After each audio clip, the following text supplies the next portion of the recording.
Well, good morning. It's good to be here. Um, it really is. It's really good to be here.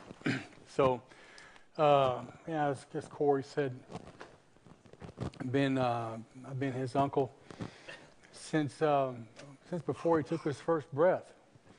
You know, we both grew up in Victoria, Texas. His mom is my older sister. My younger sister is with me. But it's good to be here with you. I'm sure Corey's been wondering what embarrassing things I'm going to tell you about watching Corey grow up. And, outside of the Longhorn sweatsuit?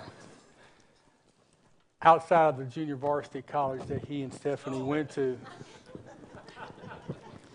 I really don't have anything embarrassing to tell you about Corey. In fact, I am extremely proud of him and the walk that he is taking. Being a pastor, I would not wish that on my worst enemy. I really wouldn't. Unless God has called you, I would not ever recommend somebody going into the pastor. But if he calls you, heaven help you if you don't answer the call. And so not only is Corey a pastor, but he's starting a church. I can't think of anything more difficult than to get a church start going.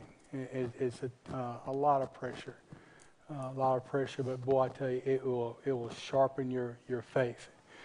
And the only thing that's probably in my mind harder than being a pastor is being a pastor's wife.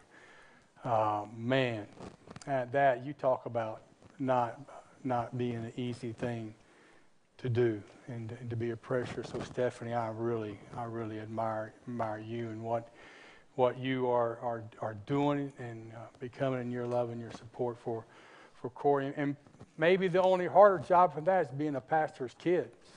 The expectations,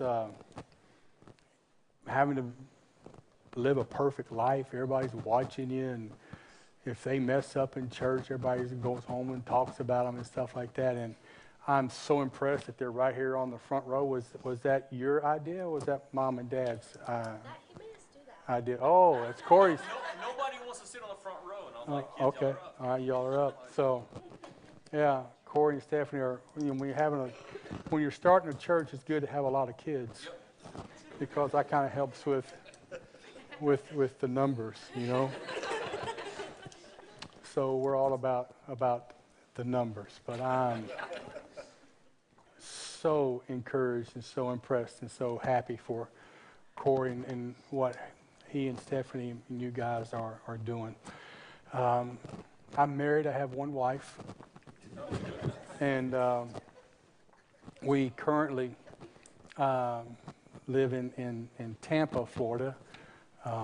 I grew up in Victoria, and then when I graduated from high school, I went to what was then known as Southwest Texas State University. It's now Texas State University.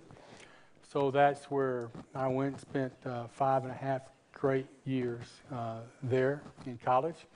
And then I went to seminary in Fort Worth, Southwestern Baptist Theological Seminary. That's where I met my wife. She's from Ruston, Louisiana. And we pastored for a while down in the Rio Grande Valley before God moved us to Florida in 1994.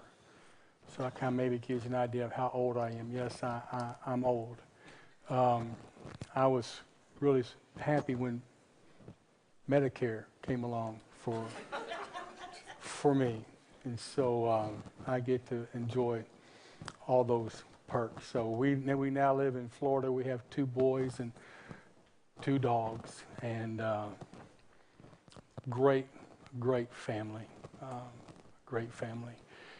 About a couple of months ago, if you remember, we had a visitor come to our neck of the woods, and her name was Helene. She came right up the coast. We live about 20 miles inland. But Helene came and paid us a visit. I'd never experienced that. In fact, the people who grew up in Florida, who are neighbors who grew up, have said they, in all the time that they lived there, had never experienced anything like Helene. Our coast was literally destroyed. It's so sad. We would have friends. Corey, can you hand me my water, please? We have friends over on the coast who literally lost everything. It's just so sad when you go over to the coast and, excuse me, and you see the devastation. All the houses that just put everything out on the street. House after house after house after house after house. Couches, furniture, TVs, refrigerators, ovens, you name it. Everything had to come out of the house. I have no idea where they were going to put all the debris. We still don't. We still don't. It would fill up Jerry's world, how much trash and stuff there really is. And it's hard to go to friends or go to church members and when they've lost everything. Many of them had been living on the beach, on the coast for all their life.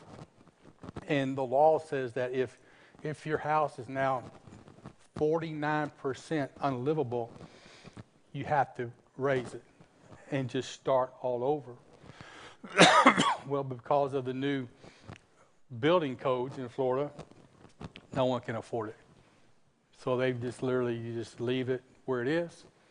You pick up and you go and you move and start all over with nothing. So that was Helene. And then 2 weeks later, Milton decided to come and give us a visit. And Milton hit Category 3, hit right about 50 miles south of where we lived. I live we have 5 oak trees that surrounded our house. They've been there for who knows how long they've been there. And so all night long, we lost power at 9 o'clock on Wednesday night. Didn't come back on for 5 days after that, but all night long we just sit there and you listen to the hurricane and to the wind as it came in.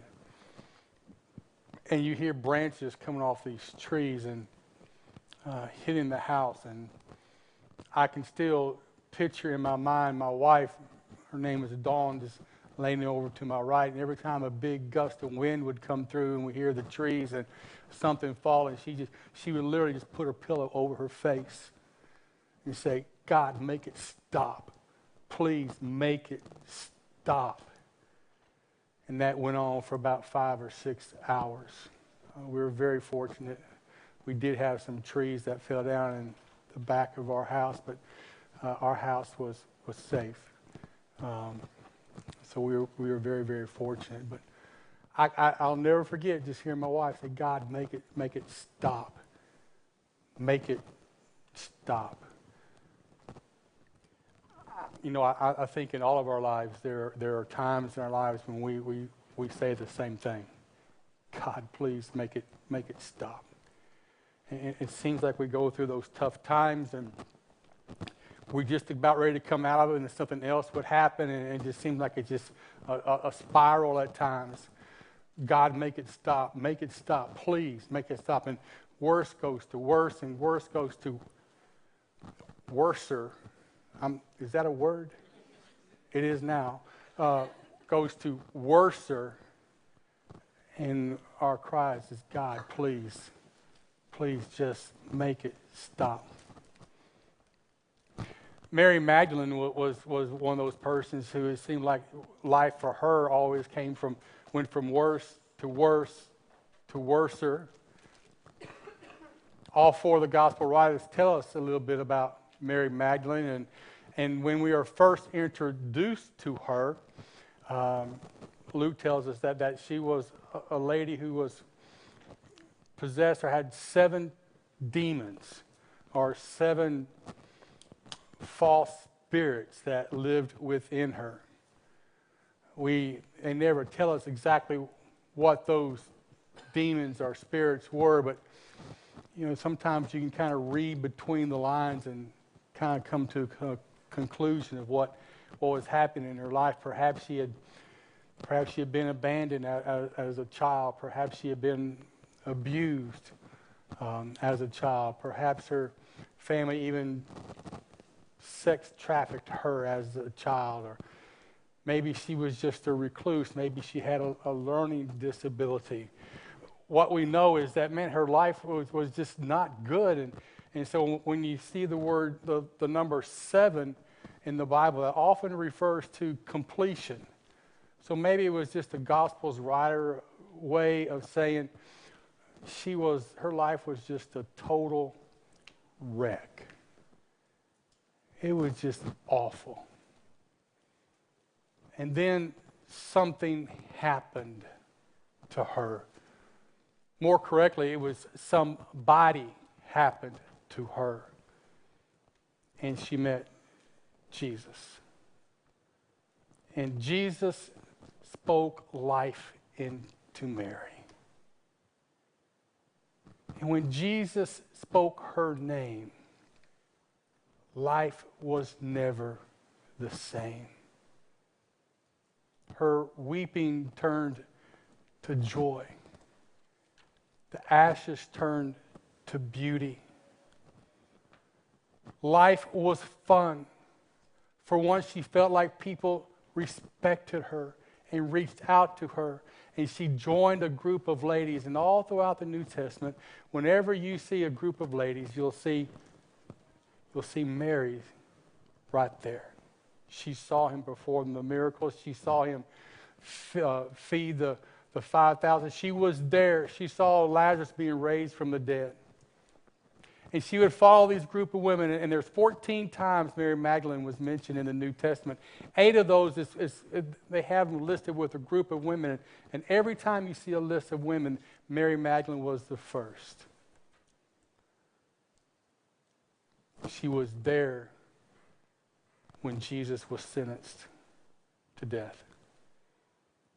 She stood at the foot of the cross when he was crucified. She heard the nails being pounded into his body. She heard the thud as the Roman soldiers just dropped him down into the hole in the ground. She was there on that Friday. A horrible Friday. On Saturday it was quiet. But then Sunday came. And that's where I want to pick up the story. You'll find it in John chapter 20. So if you'll have your Bible, if you'll turn with me to that. And let's just go through the first 16 verses and just make some commentary on the way.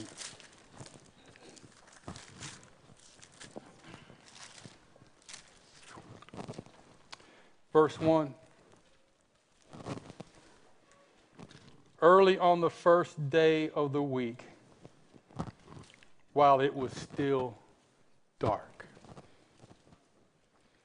I had that circled in my Bible. While it was still dark. That phrase says a whole lot about the type of person that Mary was. While it was still dark, Mary went by herself to finish the job that they had started on Friday. While it was still dark, shows the devotion that she had for Jesus. All she was expecting was a cold, lifeless body. There's nothing that she could really do, but she wanted to honor Jesus, the one who made her complete, the one who made her whole. I want to honor him. I want to complete the job that we had started. So she came while it was still dark. You know, it's so easy to worship Christ when everything is going good. It's so easy to show your love for him when the sun is bright and everything's going good. But it's more difficult to come to Jesus in the dark moments. But Mary came while it was still dark. Mary Magdalene went to the tomb and saw that the stone had been removed from the entrance. So she ran to Simon Peter and the other disciple, the one that Jesus loved, and said, "They have taken the Lord out of the tomb, and we don't know where they have put him." Worse just became worser for her. So Peter and the other disciple started for the tomb. Both were running, but the other disciple outran Peter and reached the tomb first. He bent over and looked in at the strips of linen lying there, but did not go in. Then Simon Peter, who was behind him, arrived and went into the tomb. He saw the strips of linen lying there, as well as the burial cloth that had been around Jesus' head. The cloth was folded up by itself, separate from the linen. Finally, the other disciple, who reached the tomb first, also went inside. He saw and believed. They still did not understand from Scripture that Jesus had to rise from the dead. Then the disciples went back to their homes. But Mary stood outside the tomb crying. I find it a little interesting that the focus on John's writing here did not follow Peter and John back to where the disciples. They were the main focus, right? But not this time. John gives us a glimpse into the heart and the life of Mary that none of the other gospel writers talk about. And so John chooses to tell us this story of what happened in the events that took place right as the disciples had left. And I'm glad that they did. Let's go on. As she wept, she bent over to look into the tomb and saw two angels in white seated where Jesus' body had been, one at the head and the other at the foot. And they asked her, "Woman, why are you crying?" And she said, "They have taken my Lord away." Could it get any worse for Mary? The only man probably who ever showed her any respect and any love at all. Not only did he die, but now someone's come and stolen his body and taken it away. Could things possibly get any worse for her? But it did.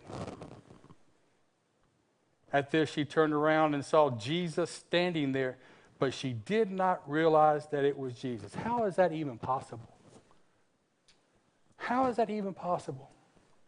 How can you see Jesus, with whom she had fallen in love with and just devoted herself to it for the last several years? How could she not recognize that it was Jesus? It just goes to show you through the depth of the despair that she was experiencing that time. Life could not get any worse for her. So much so, it was so bad that I could look at Jesus and she could not even tell it was him. Have you ever been there? You're out in public someplace and you think you recognize somebody, but because you're not in the right context, you can't figure out exactly who that person is. I'm horrible at that. My wife is an expert.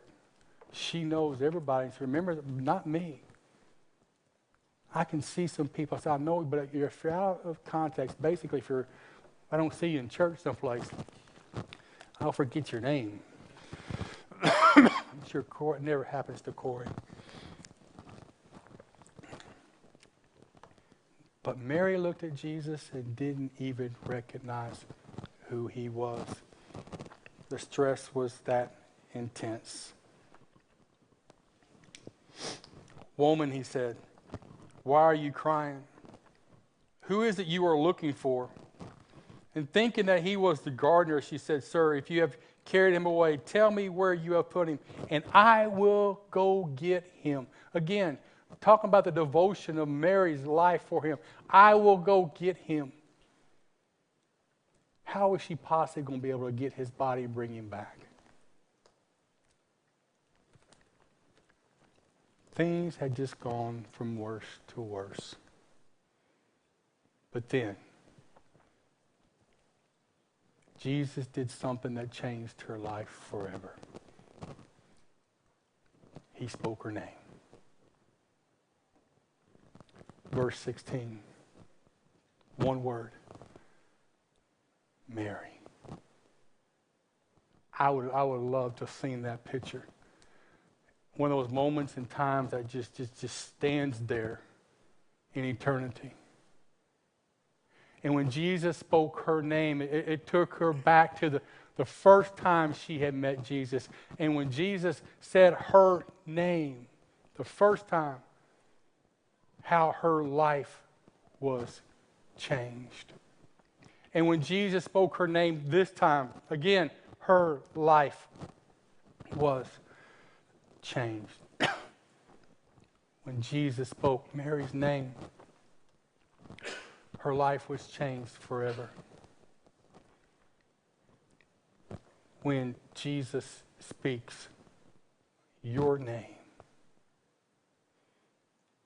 life is changed forever. In July 2011, my wife received a phone call. It was the second phone call that we received that totally changed our lives. Maybe at some point Corey will let me come back and tell you about the first phone call.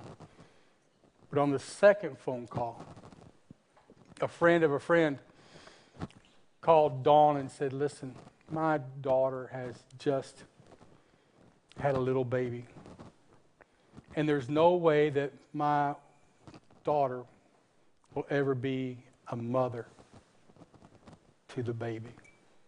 Would you consider being a foster mom to this baby? My wife is a mom.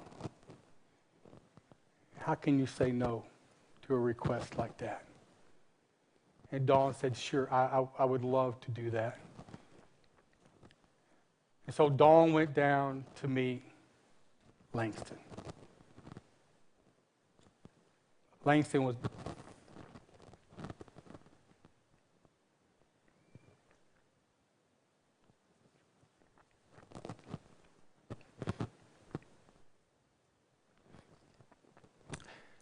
born at 23 and a half weeks. He weighed 1 pound, 4 ounces.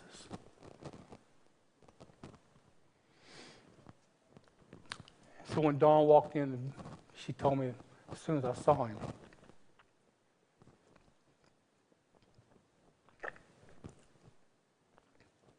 God said, this will be your son. And so every night, for about the next 10 weeks after Dawn made sure that my son and I were fed, and after we had gone to bed, Dawn would head down to All Children's Hospital in St. Petersburg, Florida, where she would spend anywhere from 3 to 4 to 5 hours praying over him, singing to him, eventually being able to hold him.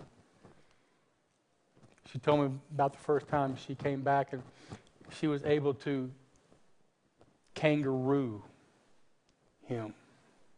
And I don't understand all that is, but it's just kind of holding the baby against your chest where you have skin to skin. And she would just sit there for several hours, again, just praying over him, speaking to him, singing to him.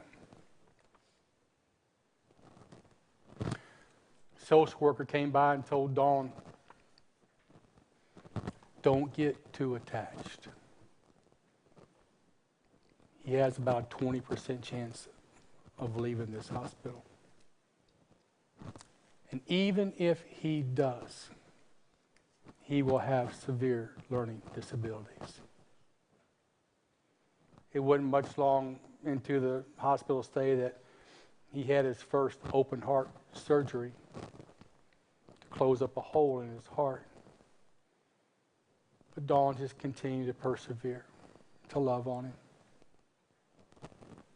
In October, around his original due date, about 3 months after he entered into the neonatal intensive care unit, he reached that magic 5-pound mark,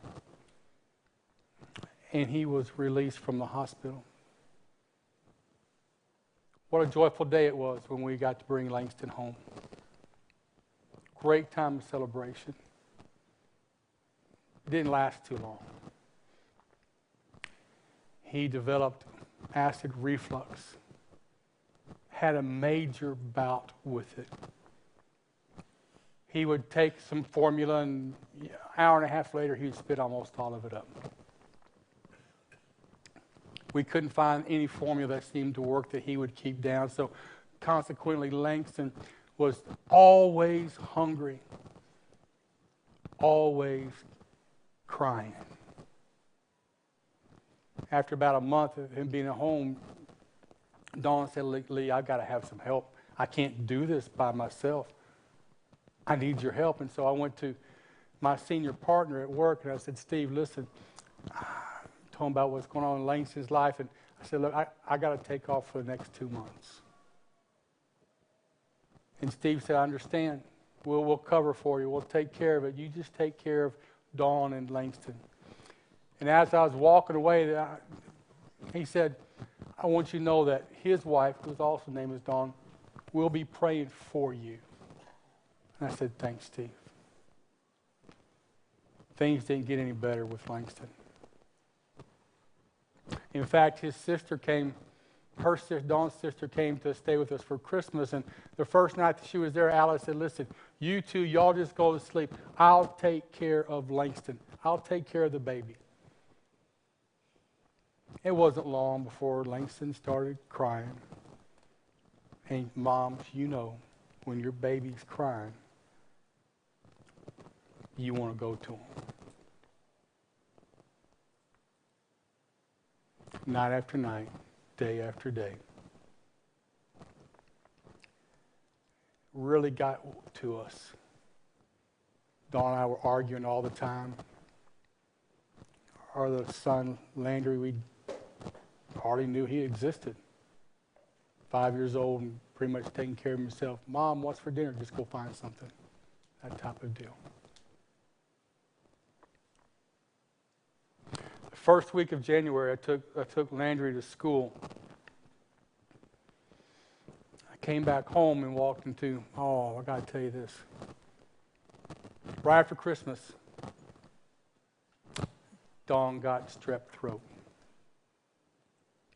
which meant he was all mine.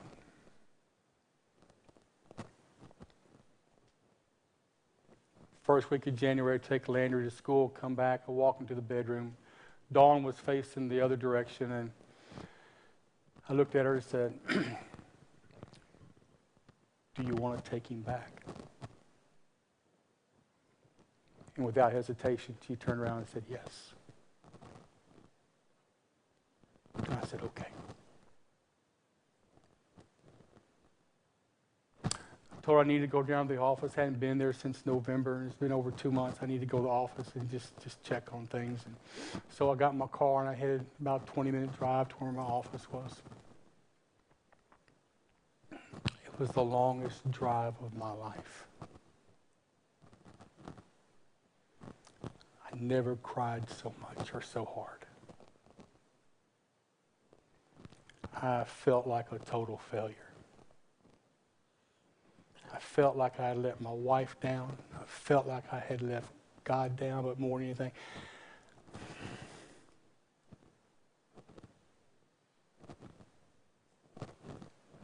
felt like I let Langston down. It wasn't his fault. He couldn't help it. But we just couldn't handle it anymore. So I got to the office and went in to see Steve. Hey, buddy, how you doing? I said, man, not too good. And I told him the story, and he goes, well, what are you going to do? So we decided to take him back. Steve was shocked, obviously. He said, can you even do that? I said, Steve, we have no choice. We just don't. We just don't. He said, okay, I understand.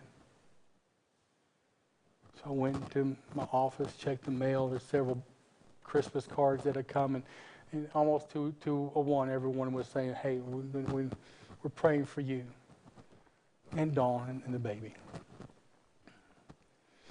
I felt somewhat encouraged. And right before I left, Steve poked his head into my door and said, are you sure this is something that you want to do? I said, we have no choice. He said, okay. Dawn and I will continue to pray. So I left. I was felt a little bit more encouraged. About halfway home, it happened. God spoke my name. Wasn't an audible voice, but man, it was so loud in my spirit. It was unmistakable. 4 words. 4 words. That's all it was. Don't take him back. And I had my answer. Weeping turned into joy. I couldn't wait to get home to tell Dawn what God had said. And so when I got there, I went straight to the bedroom. And before I could say a word, she turned over and said, God said, don't take him back. He'd already told her the same thing. God is so good. I think God told Langston the same thing. Today, Langston is 13 years old.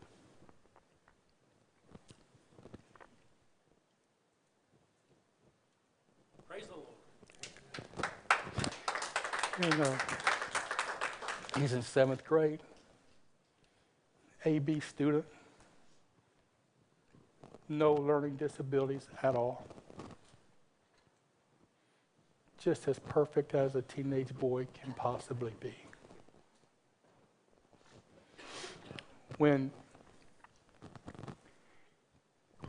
God speaks your name, nothing remains the same.